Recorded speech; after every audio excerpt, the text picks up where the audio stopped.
book. I only have a few minutes. I'm going to tell you a few things. The story of Rich Dad, Poor Dad. I grew up in Hawaii. I flunked out of school at 15 and 18 because I can't write. Rich Dad, Poor Dad is still #1 in the world. So if you see me in your age, if somebody said to you, this Robert's going to be an international best-selling author, they said, no, he's going to be in jail probably, you know. So, and it's not that I couldn't write. The teacher didn't like what I was saying. There's a big difference there. So I only have a few minutes here. I'm going to say a few things to you that may disturb you. I like your MAGA hat now. Trump and I wrote 2 books together. I know some people hate him, but he's my good friend. We're capitalists. We're not Marxists like the other guys. I went to military school in New York.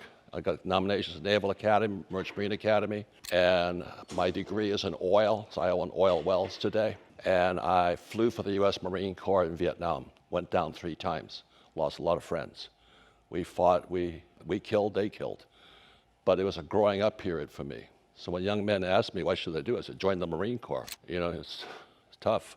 But anyway, what I'm going to say to you today will disturb some of you. I spent my life listening to my rich dad, not my poor dad. And that's a big difference. I'll give you an example. When I came back from Vietnam as a pilot, my poor dad says, why don't you go fly for the airlines? I said, I'm done flying. You know, I already crashed 3 times. I don't want to crash anymore, unless you're flying the Boeing 777 MAX. But anyway, so I went to listen to my rich dad. My rich dad very simply said, I want to be an entrepreneur. I don't want to be an employee. I didn't want to be a pilot flying for the airlines, even though I'm probably making $500,000 a year. That's chump change to me. So what I'm going to say to you is I followed my rich dad's path. And I'm going to say to you today will disturb some of you because it's opposite of what they tell you in school. So everybody ready for this? Understand it's opposite. Raise your hands, okay? Because no, if you don't raise your hands, I'm not going to say it. Okay, thank you. This is what's opposite about financial education and being an entrepreneur. How many people have heard live debt-free? It's the biggest lie they could ever tell you. The US dollar is debt. America's the biggest debtor nation in the world today, but they don't teach you that. The US dollar became debt in 1971 when I was flying in Vietnam. I was growing up fast up there. Today, I'm $1.2 billion in debt. And what they don't tell you in school is debt is money. The US Treasury is debt. A bond is debt. I own no bonds. I just borrow money. Financial education on the capitalist side, my rich dad side, is I use debt to finance my investments. How many people pay taxes? I don't pay taxes legally. That's why if you saw the debate between, you guys are too young for this, but Hillary Clinton and Donald, my friend, you know, like Hillary says, you don't pay taxes. And Donald says, because I'm smart. So what I'm saying to you is this, your parents are going to say, what does it mean you don't pay taxes? All right, so it's everything I say is opposite. How many people said, I've heard get a 401k, invest in stocks? I don't do any of that crap. I don't have to. I'm a capitalist. So I'm going to give you an overhead today, so how I learned to do it and how I teach it. So today I travel the world. You know, next week I travel to Japan and Korea. Then I'll be going through Europe. But I teach adults generally. You know, they've already, you know, got through school and all this stuff. So the most important thing you can do is get your education, get out of school. But they don't teach you about money from my side of it. So with that said, this is book number 2 in Rich Dad, Poor Dad. How many people have ever seen this book at all? Okay, thank you. E stands for employee. S stands for self-employed small business. S also stands for smart. B stands for big business or brand. Elon Musk and Steve Jobs are over here. And this stands for inside investor. These people here invest in stocks, bonds, mutual funds, 401ks, IRAs. When I was coming out of the Marine Corps, my poor dad wanted me to come here. Go to school, go fly for the airlines, you know. My mother wanted me to come here. She said, why don't you become a lawyer or a doctor? I said, Mom, lawyers and doctors are smart. She goes, you're right, you can't get here, you know. So these here are the lawyers and doctors, sometimes called self-employed, small business, less than 500 employees. This is all tax law. You have to study tax code. Over here is 500 employees or more. So I have employees throughout the world. I create jobs. I don't have a job. But it takes a different type of education. So the reason the Marine Corps was so good for me is this takes leadership. You have to be able to move people, money across the world. And I stands for insider. So when you're inside here, it's very, very different than a 401k, which is outside. So I don't own any stocks, but I sell stocks. I create my own stocks. So one of my goals in life is not a very high goal, but I want to take companies public. They're called IPOs, initial public offerings. That requires a lot of financial education. So I've listed companies on the Toronto Stock Exchange, the TSE, New York Stock Exchange. No, next year probably NASDAQ. So I sell stocks, I don't buy stocks. That's the other side here. So this is poor dad's side, this is rich dad's side. And so what they say to most kids, I don't know what they say here, go to school, get a job, or be a doctor and a lawyer. Worldwide, they pay 40% in taxes. These guys here pay about 60%. And over here, 20% in tax. Over here, 0. So when I was talking to my rich dad, I was 26 years old. Everybody's coming in late. So what I set out to do 25 years ago was to teach people how to move from here to here. And they're completely different people. You know, it's like I said, I'm $1.2 billion in debt. I don't recommend it, you know, because debt will kill you either way. It can make you very rich, it can wipe you out. Donald Trump is deeply in debt. His last court case was the most bogus thing I'd ever seen. It's because he's talking to attorneys and accountants on this side, and he's on this side. And that's why the world is so screwed up now for a lot of people. This is the BI triangle.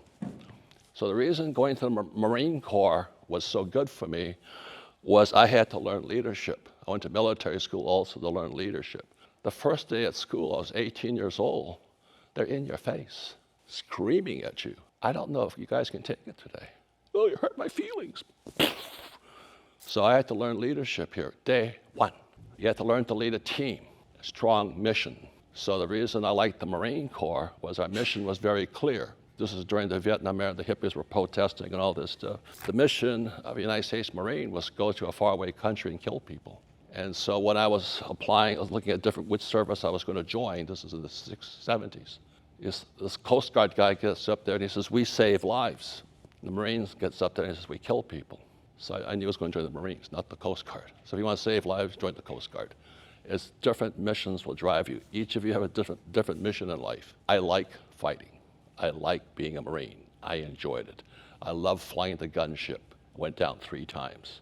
Came back. Reason I came back was because Marines were trained to crash every single day. So I went to flight school in Florida, Camp Pendleton, California. Every day we were required to crash our planes 3 times a day. The reason for that is when the real thing happens, you're not panicking. So every day at Camp Pendleton, we'd practice crashing. So one day off of Vietnam, I'm flying off my carrier, and my engine quit. So it was just like another day at school. Engine quit, drop, into the water. My job as a Marine Corps officer, as a Marine lieutenant, was to bring my men home. All of my men came home alive. That's all I cared about. Unfortunately, we killed a lot of people, but we came back alive. What is different, again, on this side here is I hire these people. I want graphic designers or producers and things like this. I need an attorney. I need to understand systems. The human body is a system of systems. You have the blood system, the food systems, and all that stuff. So these are engineers. So I hire them. And then communications is sales and marketing. And the reason when I came out of the Marine Corps in 1974, my rich dad said, get a job in sales. And I said, why? And my poor dad was from PhD from Stanford. He says, in sales? My son doesn't sell. That's why he was poor. Sales equals income. When you find a company or a family struggling, it's because they can't sell. So that's why I had to learn how to sell. Then public speaking, marketing, I just continued studying. I never stopped studying.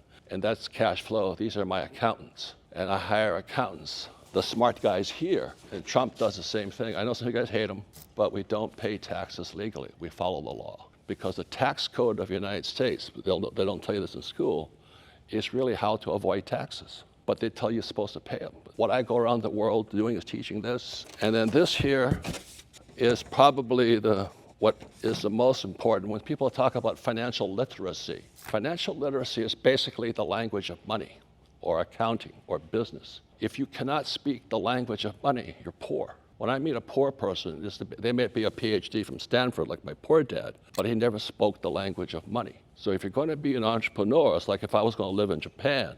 I'm a 4th generation Japanese American, but I don't speak Japanese. But if I was going to live in Japan, I'd have to learn Japanese. So you're going to be an entrepreneur, On this side, it's imperative you learn to speak the language of money.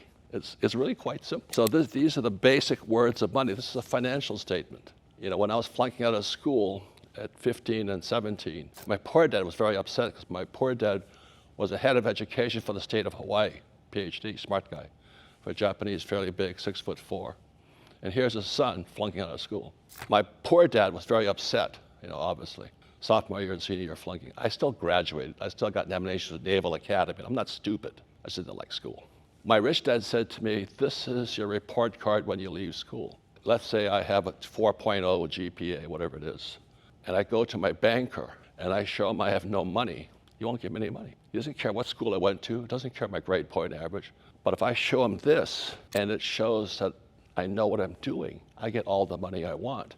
So what happened in 2008, probably before you guys were born, is when the markets crashed here in Arizona, they were giving away the best real estate in the world for cheap. So I walk to my banker, I sit down with him, and I show him this. These are my financials. I'm very, very rich. And he says, how much money do you want? By 2010, I had borrowed $300 million.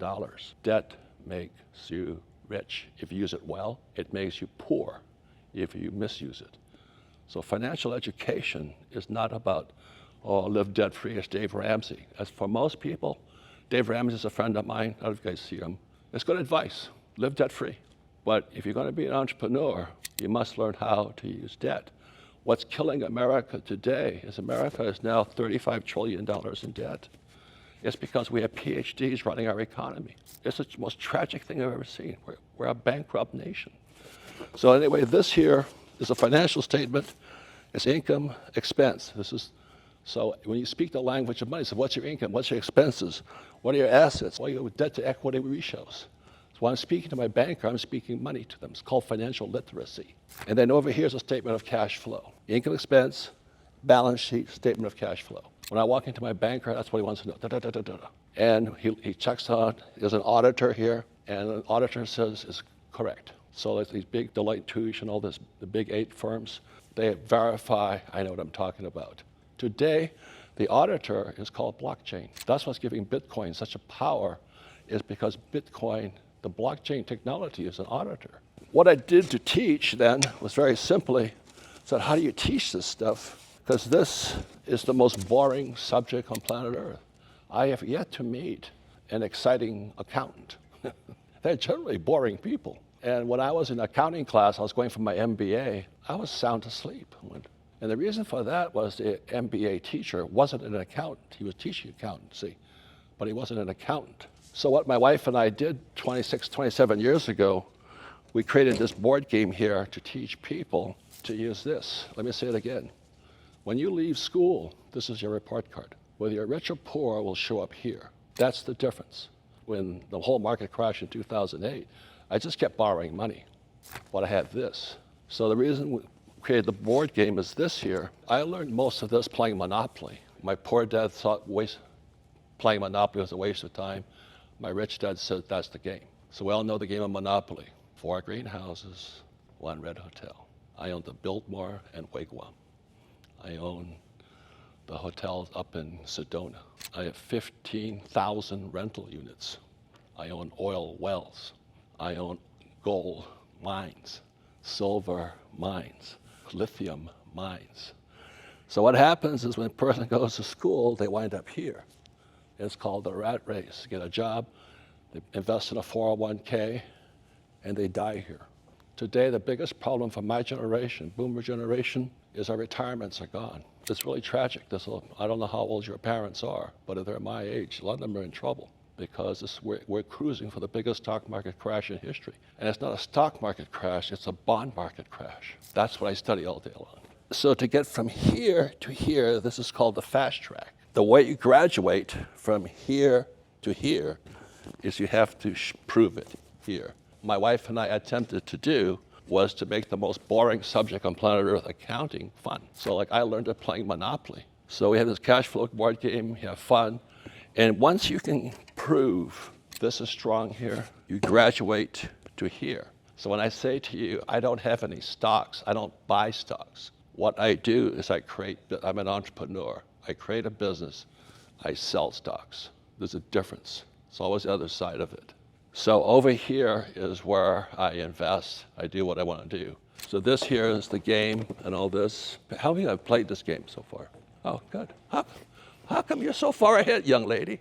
That makes me the very happiest, being an old guy, you know, because I had so much trouble in school because I didn't want to do what my poor dad wanted. I don't want a job, Dad, but you must. I said, get your PhD. I'm stupid. I don't want a PhD. I just want to be rich. When I came out with this board game 26 years ago now, you know, I said, you don't know what you're talking about. But I'll say it again, America is $35 trillion in debt today because we're run by people like my poor dad, PhDs, academics. We're going down, we're bankrupt. So that's why we created this board game here. So your generation has got to be 10 times smarter than my generation financially. So when you look at cash flow, every year now, our interest on our 35 trillion is $1 trillion. So this is cash flow here. Cash is flowing out from our liabilities here. Let me ask you this question. If I spent $1 a minute, $1 a minute, how long would it take me to spend $1 trillion? How? Trillion minutes? Mm-hmm. No. $1 a minute, how many years would it take to spend $1 trillion? Years. 32,688 years. 32,688 years is how long it would take you to spend $1 a minute to hit $1 trillion. We spend that a year. It's bigger than our military budget. The worst part about it is America today is going into debt at a rate of $1 trillion every 90 days. Your generation is in trouble because my generation messed it up. But it's really because we don't teach this at school. So that's why I'm glad you guys are here. Trust you will listen, you know. I don't know if you guys would play this game or not, but that young lady, did you learn a lot playing this game? And the reason games are important is because it's like when I learned to fly, you cannot learn to fly reading a book. You have to fly the plane. And you cannot learn to play golf reading a book. So the way people are in trouble financially is if you go to school and you're told not to make mistakes, you don't learn anything. So the purpose of the game was to make mistakes here. Make all the mistakes you want. You know, just play money, have a good time. It's like Monopoly. Just play, have a good time, learn, make mistakes. Did you make a lot of mistakes playing this game? That's how you learn. What is your name? Sophia, I'm proud of you. Come up here, please. Okay. Give her a hand. I like this girl here. Good parents. I give this to you. Thank you. This is the adult version. You can graduate from the kids version. Yes, that's a kids version, and this is the adult version. So you guys want to learn, you come see her, and then she'll teach us. It'll change your life. It's because what you're working on doing, this is my poor dad here. This is rich dad. Your job is to acquire assets. My poor dad acquired liabilities. Everything was opposite. So will you be in charge of that? Yes. Give her a hand, please. Thank you. You can see her. That's really quite simply it. Everything is the opposite. They say in science fiction, a parallel universe. So I love debt. Dave Ramsey says live debt-free. Some people say play stocks. I don't play stocks.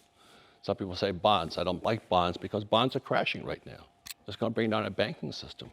So we're in serious trouble. I hate to tell you that.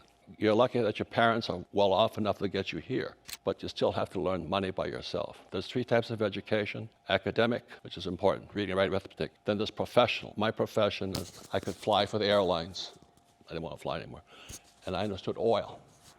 So I own oil wells. And then, so that's profession. And the third is financial. So what she's she's in charge of is your financial education. Let's play, have fun, make mistakes. That's how you learn. Then you transpose it to real life. I have made so many stupid mistakes. You know, I've been broke, and it's, but I stand up again, and you learn. When I was in the Marine Corps at Camp Pendleton, California, I had to crash every single day. So I'm not afraid of crashing. That's what kept us alive. So as this market is crashing today, I'm going to get richer. I want you to be able to do the same. When the markets crashed here in Phoenix in 2008, it was the best real estate in all of America went on sale. So I'm not trying to scare you. I'm just trying to make you aware of it. If you're a true capitalist, it doesn't make a difference if the market's going up or down. It doesn't matter. Like it didn't matter if my aircraft had an engine or not. I could still fly. And that's what the cash flow game teaches. And then this here is my book with the Donald. I know some people hate the guy. He's a good man. He's a very, very good man. And this is Rich Dad, Poor Dad. And this is this book on the quadrant, which is the ESB and the I. At this stage of your life, you're probably asking yourself this question that I had to ask. And I'll leave you with this. What do you want to be when you grow up? Job security, doctor, accountant, attorney, Elon Musk, or Warren Buffett? I made my choice at your age. I wanted to be on this side, but it took a different type of education. Thank you. Young man, I can tell you're attentive. Financial literacy is you have to know what words you're using. These guys use the words career. I can tell I'm talking to an employee, or I can tell if the teacher's programming you. You say, I want a safe, secure job with benefits and a 401k. Those are the words of an employee. Over here, like a doctor, lawyer, accountant, their words are, if you want it done right, do it by yourself. Over here is, I'm looking for the best team. I want the best accountants, I want the best of this here. And then the I only want deals out here. It's a different vocabulary.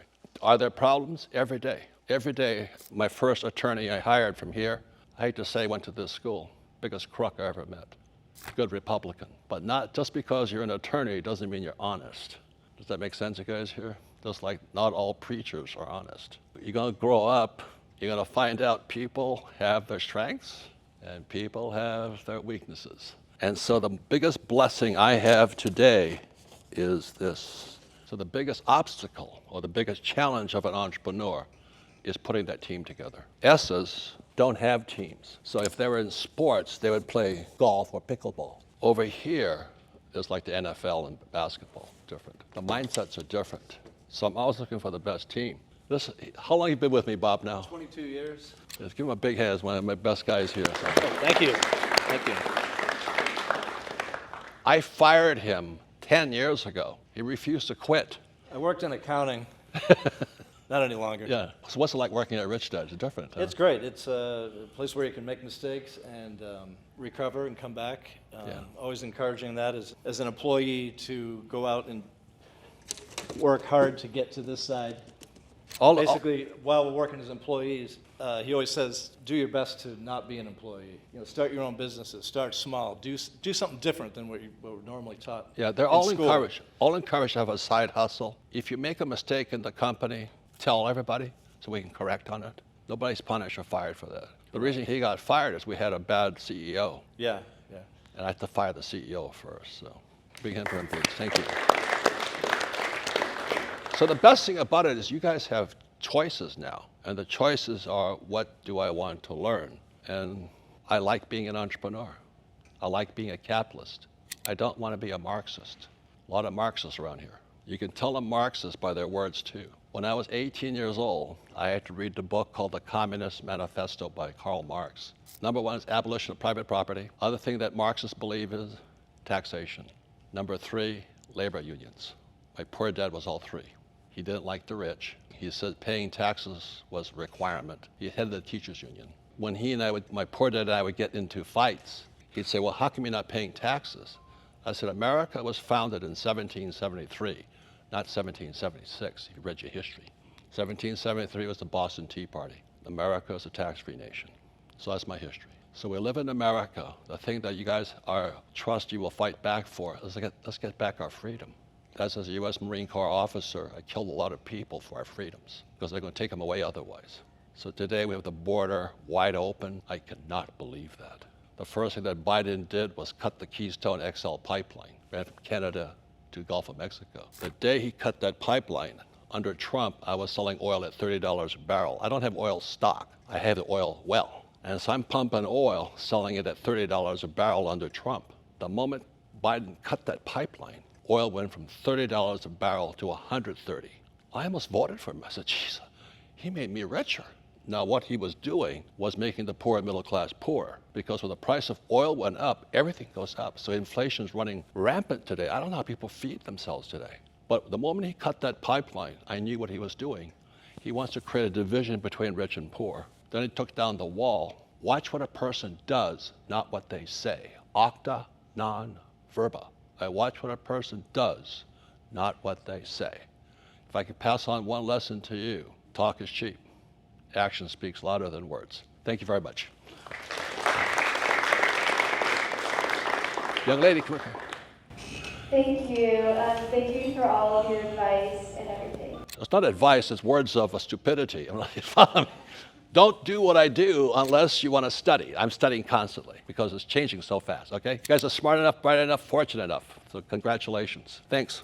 You want to do one where... I wanted to say thank you. Give me a hug, give me a hug. Tell your parents thank you, okay? Of course.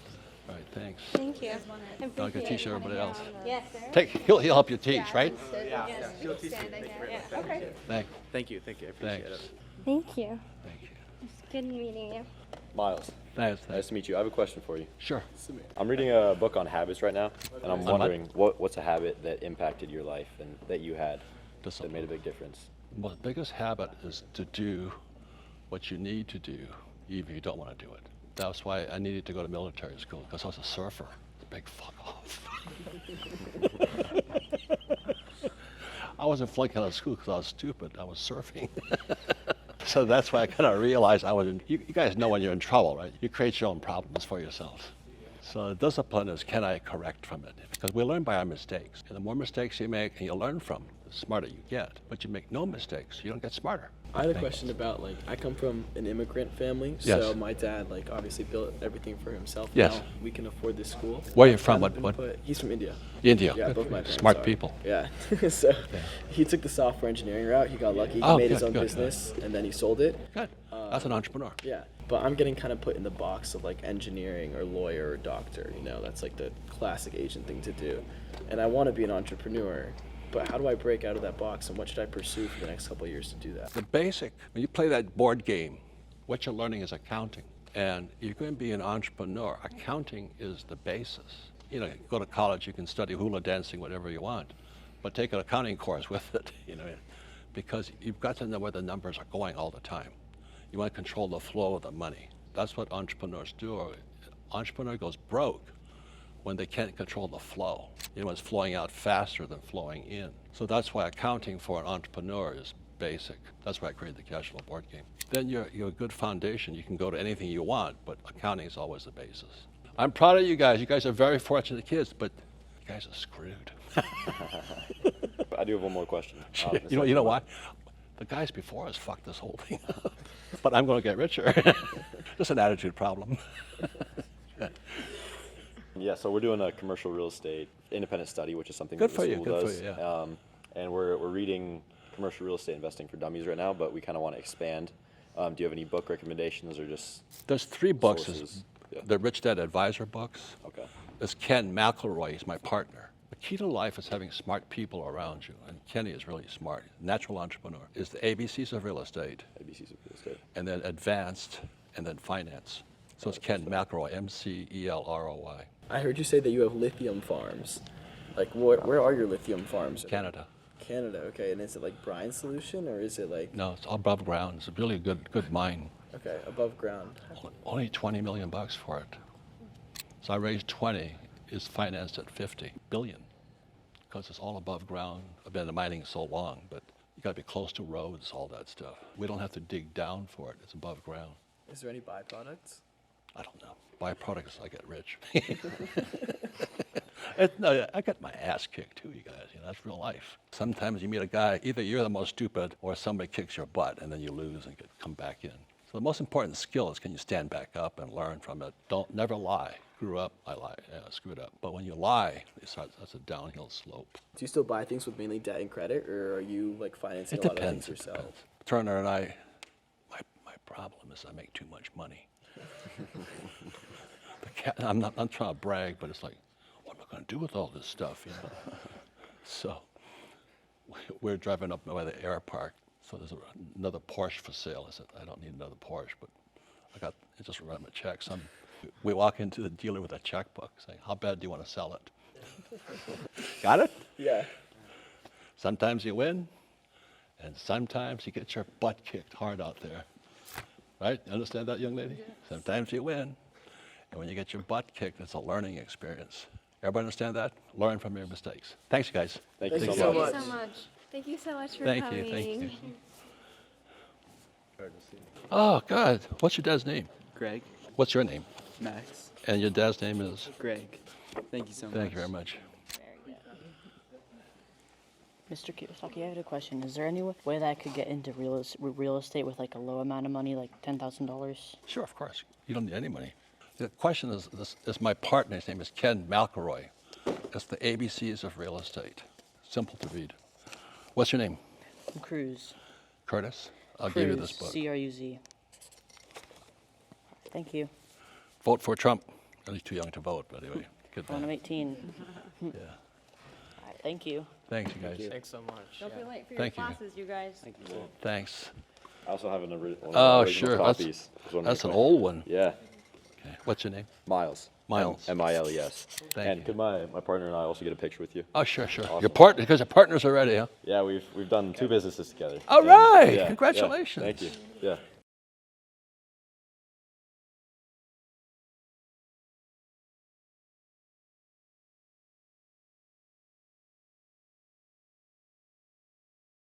I just want to recap what happened at Phoenix Country Day School. School not too far from here, but it's generally just for rich kids. So I enjoy it, but I really hesitate saying what I know when there's teachers there.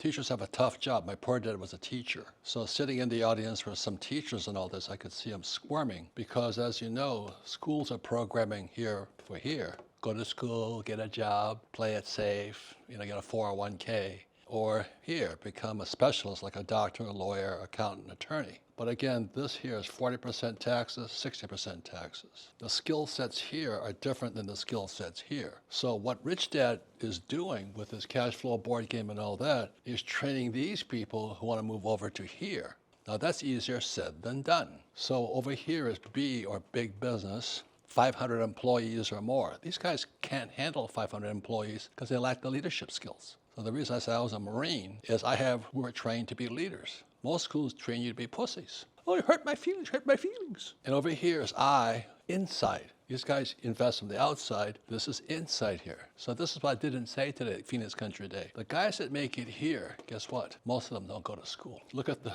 guy named Bill Gates, Microsoft. He didn't finish school. What about Michael Dell, Dell Computers? He never finished school. Thomas Edison never finished school.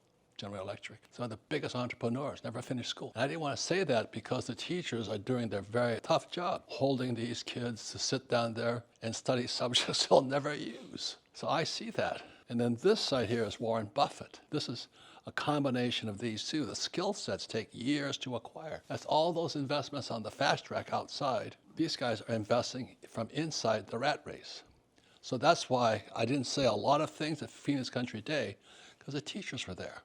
And I feel for them. They have a tough job, especially with young boys who want to go and run off and do this thing. They think they can just jump out here and become Bill Gates or Tesla, Elon Musk. Ain't that easy. It takes tremendous skills and discipline and training and teamwork and all this that our schools do not teach. They teach you to do it on your own, do it on your own, do it on your own, do it on your own. Over here is my team. My team is the most important, which is why I went to military school. So I was saying to some of the young boys there, you really want to be an entrepreneur, join the fucking Marine Corps. You'll learn how to lead.